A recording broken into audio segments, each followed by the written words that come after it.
So we're on problem 3 right now, and we got to solve the problem. So let's go in and start doing all of our resistances because they're given to us. So resistance 3 is 8 ohms, and 4 is 12 ohms. I put them up on the top because they're in parallel together down here. And then we've got resistor equivalent 1. I don't know what that is. Uh, resistor 1 is 40 ohms.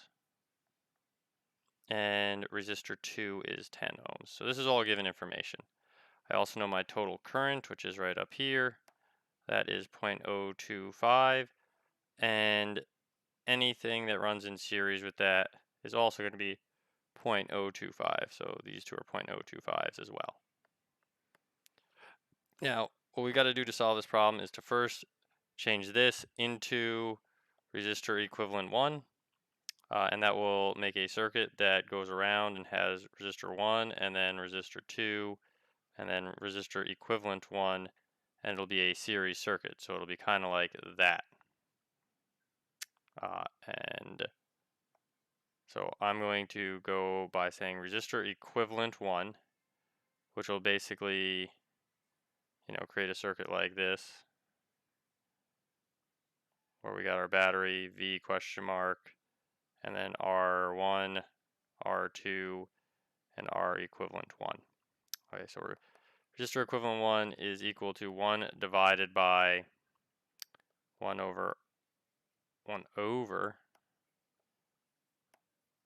R1 plus 1 over R2.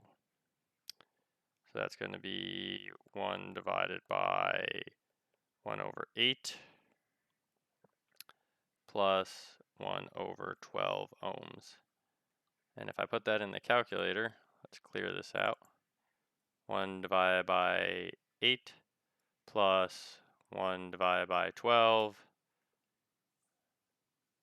I did 1 times 8, so that's not the right answer. 1 divided by 8 plus 1 divided by 12. I get 0.2083 repeating. Okay, so 1 divided by 1 divided by that equals 0.2083. For accuracy, I did a lot of 3's.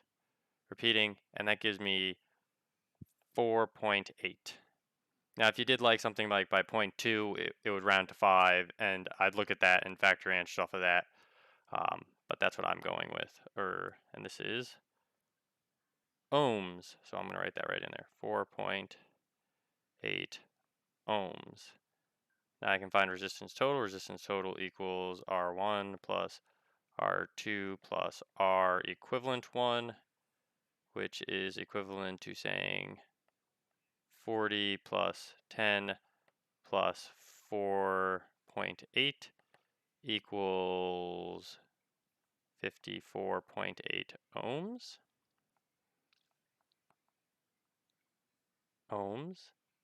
Which is great. And now I can figure out voltage total, because voltage total is current total plus, or times, kind of looks like a times sign,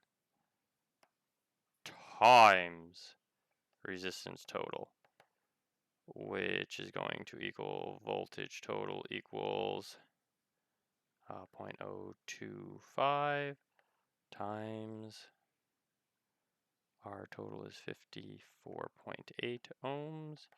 It's going to equal something in volts. So 0.025 times 54.8 equals 0.37 volts.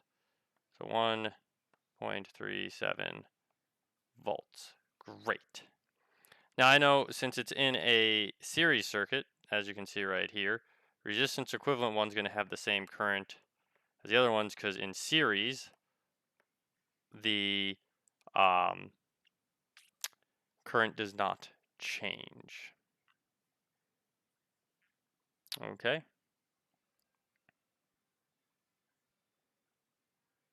So now I can get the voltage for all of these right here by using Ohm's law. So I'm going to do that on a new slide. I'm going to duplicate.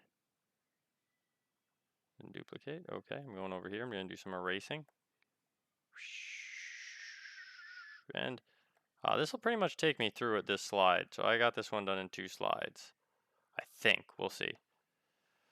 So we're looking for voltage at R1 equals, you know, current at R1 times R1. Voltage at R2 equals current at R2 times R2.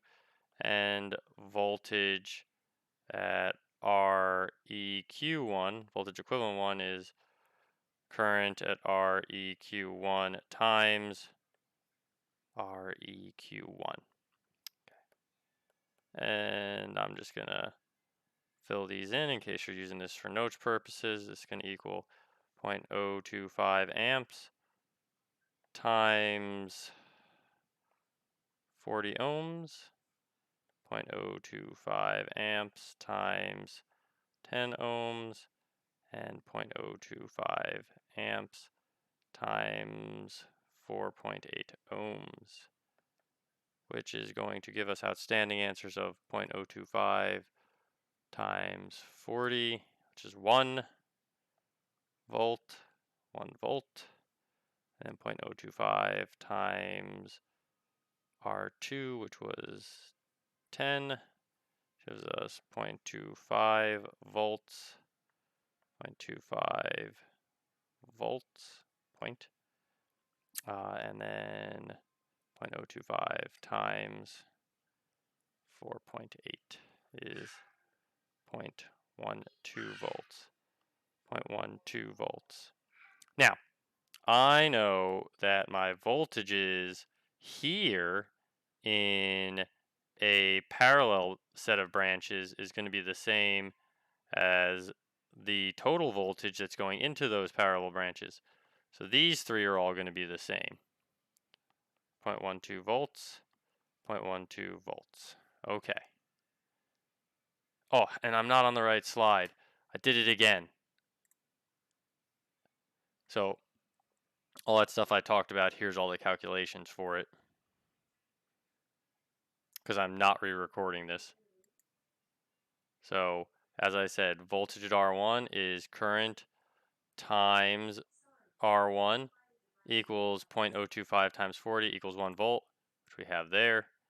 Voltage at R2 is I sub R2 times R2, which is 0.025 times 10, which equals 0.25. And then, once again, I at R equivalent 1 times R equivalent 1 is 0.025 times 4.8, which is 0.12 right there. These are the same because in a parallel set of circuit, which is right here, these values are always going to be the same for voltage in a parallel circuit. So in parallel, voltage is the same. In series, current is the same. And to find these two values, we just use Ohm's law. So I at, what is that, R3 equals voltage total divided by R3, and then I at R4 is the same kind of thing, voltage total divided by R4. So that's going to equal, what do we got, 0.12 volts over 8 ohms, which equals something, and then 0.12 volts over 12 ohms equals something. And those two things should add up to 0.025. So let's see what happens in the calculator. 0.12 volts divided by 8 ohms is going to be 0.015 amps. These are all amps, by the way. And then the other one should be 0.1, or 0.01 rather. So let's see, 0.12 volts divided by 12. And it is in fact 0.01 amps, and these two add up to that. So everything looks good in this table. So apologies for the not switching slides and talking for a while, but all the information does get to you. I hope this was helpful to those who requested it, and good night.